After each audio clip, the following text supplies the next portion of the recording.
All right, hello.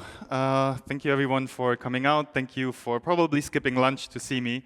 It's really much appreciated. I'm Philip Mieger, and today I will share with you my 12 years of collecting brand building secrets and realizing that life as an entrepreneur or marketeer, it's hard, right? In case anyone disagrees, here's the proof. 85% of all ads fail, 90% of all startups fail, and consumer confidence remains low according to the latest stats from the European Commission.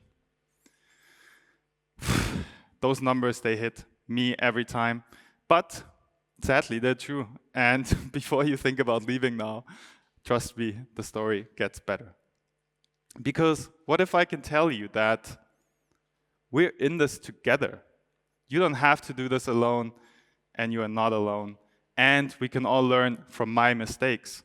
Because I didn't know anything before I tried and learned. And I like to use a method called test, measure, learn. And I like that measure because it helps me to create small mistakes along the way. And then it's totally fine for me. And what if we can use existing research and science? Yes, there's definitely still an art to advertising, which I love. But honestly, I think 80% of it, it's really straightforward and studied. So my network, science, and test, measure, learn helped me to beat the odds of those horrible numbers many times. And I'm here today to share with you my knowledge. And it's a high-level guideline, but with real-world examples to beat the odds and to become an 8-figure brand. But before we start, there's some housekeeping to-dos. The presentation will be shared. I think you all heard that by now. So you can just, sit back, relax, enjoy. Do not take notes or photos because you won't have time for that. We have over 60 slides to cover in 25 minutes, so buckle up, I will be fast. I promised a guideline, and here are my 5 fundamentals. You have to have a relevant product. You have to have a product that can generate cash. You have to have great branding. You need marketing, and you need a large enough total addressable market. And it all starts with one crucial decision. You're a neo, and you get to choose. Is it going to be the blue pill or the red pill? And there's really no wrong or right to this, but the experience will be very different according to which pill you're choosing. The decision will determine the market that you're in. If you opt in for the blue pill, it means you're in a blue ocean market, which means no competition, you have to create the demand, and you win by originality and relevance. Whereas when you choose the red pill, you're in a red ocean market, which means high competition, there is demand, but you fight over that demand, and you win by simply being better. If you opt in for the red ocean, understand the supply and demand. Those are my favorite proxies for a quick analysis. And the first two, you can use Google Search Console, that's free. For the third one, you can use Google Trends. It's easy, it's fast, and it gets you to an 80% of understanding of the market, which is good enough for a proxy. Arguably, even more important, you have to understand the supply side, but also the demand side. And these are my, again, easy and cheap ways of doing that. You have to do them in order to validate a product idea. They're pretty straightforward, I would say. No surprises here. No rocket science either. I know step 1 and 3 can be intimidating at times, but for the first one, you can use Looker. That's a great AI tool to quickly generate a brand. For generating a landing page or shop, you can use, for example, Wix AI. And then content, you can use, there's so many software coming out each and every day. It's really hard to keep track. I made good experiences with MakeUGC or Arcades. And thank God for AI, because this has become a lot easier over time. And, well, I told you we have to generate cash, right? And of course, our unit economics need to work. We need to make cash, and these are my basic principle P&L guidelines for any e-com brand. Again, I think pretty straightforward, no rocket science here, no surprises. However, keep in mind, this is not a specific example for one brand. Obviously, this will depend on your idea and product. All right, we know the basics now. We need a relevant product that can generate cash, obvious. But, and that's why I'm telling you this, if this is neglected, you're doomed for failure. And I think probably half of the reason why 90% of the startups fail, it's not because of marketing, it's because of that. But if done right, it makes growing a brand so much easier. And let's look at the next fundamental, which is branding. Branding is how people think about your brand. It's really important, but I see it's overlooked so many times, especially by small, medium enterprises and B2B companies. And branding, it's driven by so much more than just the logo and the colors. It's driven by your values, your positioning, your purpose, and your key messages. And if done right, it has tremendous power. It increases your staff retention. It makes every team stronger. It's a source of inspiration and guidance for the whole organization. It increases relevance, which will increase your marketing efficiency and effectiveness. And 87% of customers take trust into consideration when purchasing. The good news is, good branding, it's fairly easy if you ask me. In my point of view, there are just a few principles to follow, and if done right, it can literally change the whole game. First, we create a brand and design that has the power to become iconic. Like in this famous example from FMCG brand Heinz, we all recognize the brand without the logo, and that's iconic. And when ads work without the logo, you know you're playing in the Champions League. Here's my method to test for design's iconic potential. You use your brand design and you strip away the name. And when people still recognize the brand, you know you're doing something right.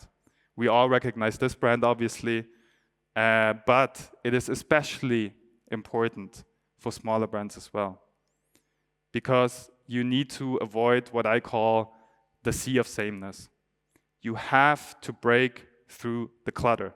You have to stand out. Otherwise, as a small brand, you will be unrecognized. And meaningfully different brands, they command 5 times higher penetration, according to the latest study from Kantar. And fun fact, the word entrepreneur, it originates from French, which means the adventurer. So I think branding should also reflect strategic risk-taking and experimentation. I mentioned branding is so much more than just design. It's also meaning and value and how you communicate it. And meaningfully, companies, they drive better business results. But here's a watch out for you. It has to be authentic. If it isn't, it's really bad for the business. Like in this famous example from Pepsi, in 2017, Pepsi tried to convince social purpose with an ad. They claimed Pepsi can solve police brutality against people of color. And of all things, they chose Kendall Jenner for it. Everyone was thinking, what the hell? It completely backlashed, the ad was pulled off, and Pepsi had to apologize. So be authentic and do not overpromise, rather overdeliver. Describe your value in a clear and meaningful way. And do not send too many different messages. Airbnb is a good example. They're not sending too many different messages, and they're therefore not confusing their customers. Your tagline or claim or slogan or whatever you want to call it, it has to be clear, and it has to be at least descriptive in order to work. That means it needs to explain what you're doing. Ideally, it's also emotional. That means it gives a feeling for your product or service. Like in this example from KFC, it's clear, it's descriptive, and it's emotional, and therefore I think it's brilliant. I told you, good branding is easy. There are just a few steps to follow and often overlooked for reasons I really don't understand, to be honest. It's an essential part of growing a brand, which brings me to my next point. Let's see how we can grow through marketing. But first, what's a brand and how is it different from branding? We remember branding is how people think about your brand. Brand, on the other hand, I would describe as your revenue when marketing stops.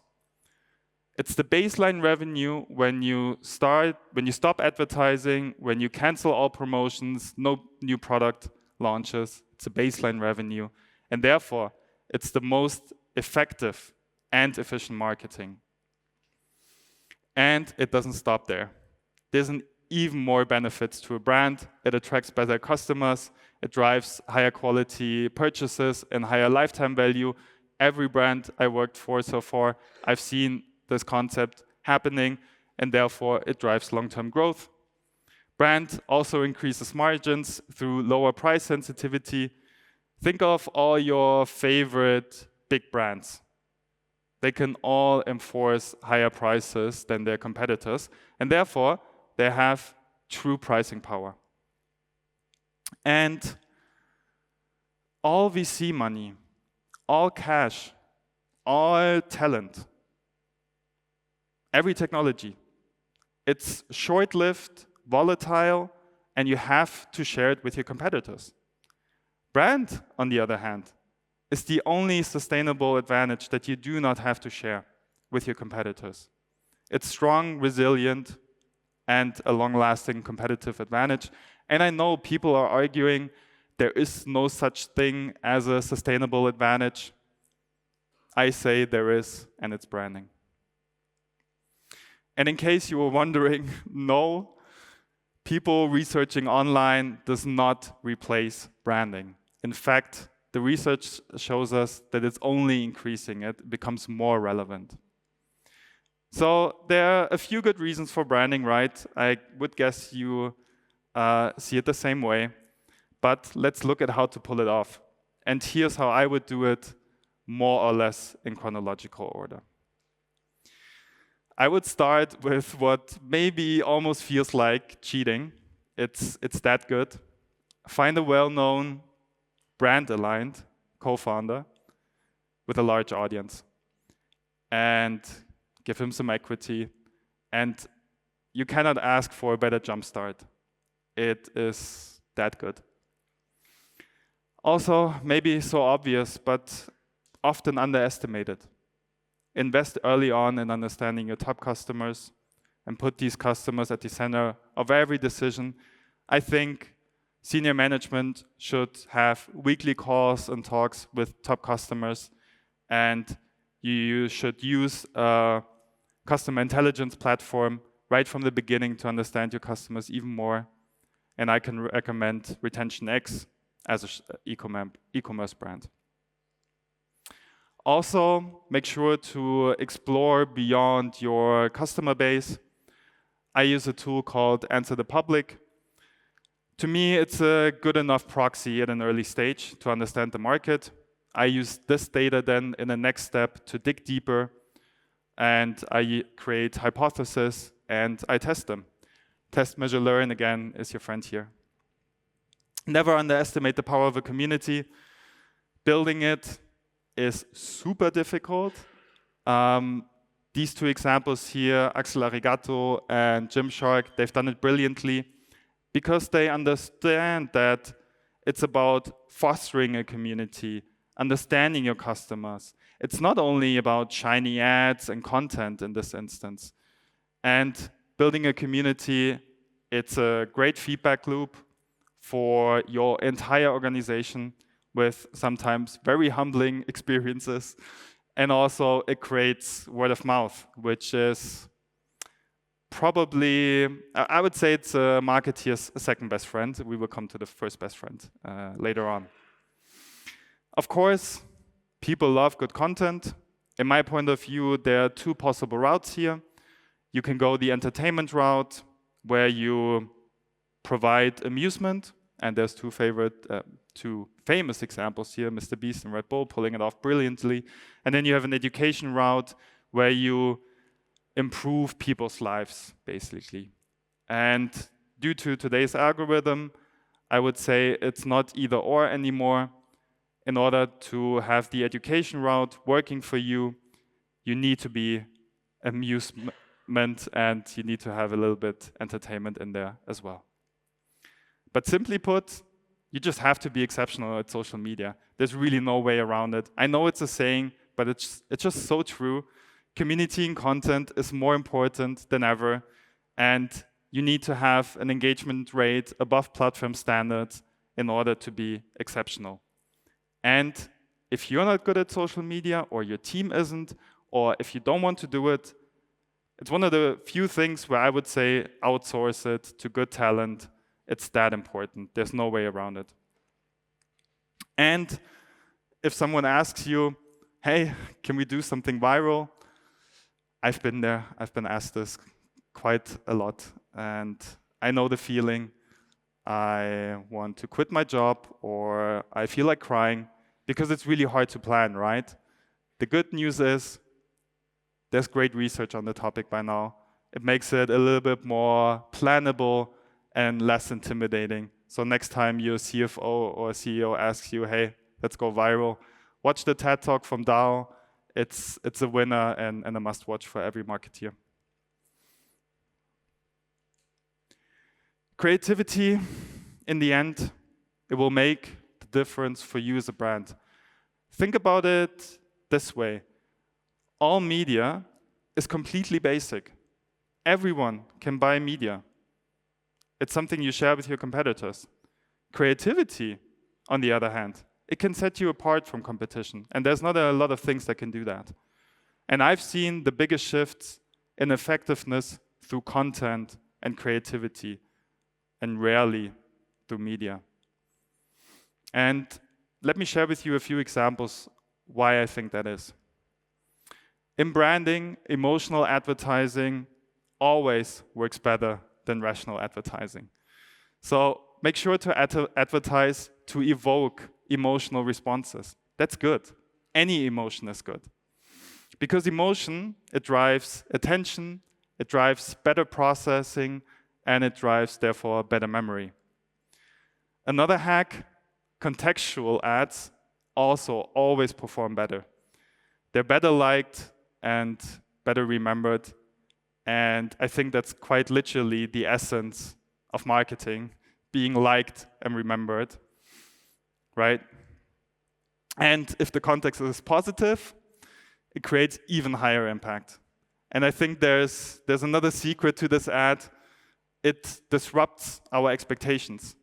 And that's, I think, in general, a great method, not only in branding and advertising, but in life, in order to be seen and heard. And another pro tip, if you want to learn more about advertising, the IPA, it's an excellent resource for marketing and advertising. It's an institute that scientifically analyzes the impact of advertising and marketing. I use it all the time for inspiration. I use it all the time to learn more about marketing. All of this will only get you to a certain level of scale. So you have to invest into media to unlock your brand's full potential. You start with bottom-of-funnel measures like search, paid search, direct response, social media, email marketing, and you should use incrementality tests, and you should analyze your marginal CACs while you scale your bottom-of-funnel media, and these results will inform your bottom-of-funnel media spend, simply explained. At some point, you will see declining incrementality. Unfortunately, this will happen. It will happen for any brand at some point. If that happens, that's when you start into mid of funnel and top of funnel. And you can simply use your existing top-performing organic content. There's really no need at this point for a fancy big campaign, super expensive agencies, big production budgets. You can just use what you have and what works. Put some media behind that, but make sure that you exclude bottom of funnel. It might sound like a no-brainer. I've seen it so many times that people forgot about it. That's why I'm mentioning it. Bottom of funnel and sales activity, I said it before, it will level off for any brand at some point. That's when you layer in the mid of funnel and top of funnel brand building to again increase sales performance, and you balance sales and brand from there on. You use brand building to generate compounding effects over time, and you use brand to increase your baseline revenue. Here's a typical high-level media plan for a 50 million plus brand, I would say. On the x-axis, you see the funnel stages, and then on the y-axis, you see the intention of the ad. Again, big disclaimer here, this depends on so many influencing factors. There's no one size fits all to this, so keep in mind, this is not an example for a specific brand, and also not an example that always works like this. It's a rule of thumb to give you a feeling of what a 50 million brand, in my point of view, should look like in terms of media. I monitor brand and sales with these KPIs. Again, the values, they're guidelines. It depends on your product or service. And total contribution dollar, for sure, going to be the most important one, right? I mean, at least if you're a CEO or a CFO, and if you're a CMO and you don't want to get fired, this should also be your number one KPI. For monitoring, I use data operating systems. I recommend a multi-touch attribution model. Honestly, for every brand, the service is relatively cheap. And marketing mix modeling for any brand that started investing into mid of funnel and top of funnel. And then econometrics modeling for businesses, probably again exceeding 50 million plus yearly revenue and having mid of funnel and top of funnel investments. And econometrics modeling, its advantage is that it considers external factors such as your competition. It not only analyzes media, but competition and influences like pricing, which brings me to my next point, pricing, and that's a marketeer's best friend. Often overlooked, but a marketeer's best friend, because think of it this way. Increasing your sales volume, it will always incur variable costs. And increasing sales volume, it costs time, and your teams, they have to work for it. Whereas price increase, 2 clicks on the keyboard, press enter, done. It's that easy and simple. And 1% price increase, it directly drops to your bottom line. And 1% price increase in general results in 10% more profit. For any P&L and any business I worked for, that was always the case. It's such a powerful tool and often overlooked. So if it's really just one secret that I want you to take away from today, it's that a 1% price increase always makes sense. It's a no-brainer. It will have very likely no effect on your sales volume, and therefore it drops directly to your bottom line, increasing your profit. Here's a more advanced way of doing it to manage your pricing. I'm not saying increase your prices by 1% every day for the entire time, but find your profit optimal pricing through testing. That's the more advanced way of doing it. And it's especially easy for e-com brands. It takes minutes to set up, and I can recommend Intelligence as an app for that. The beauty of today's marketing is that we can test everything.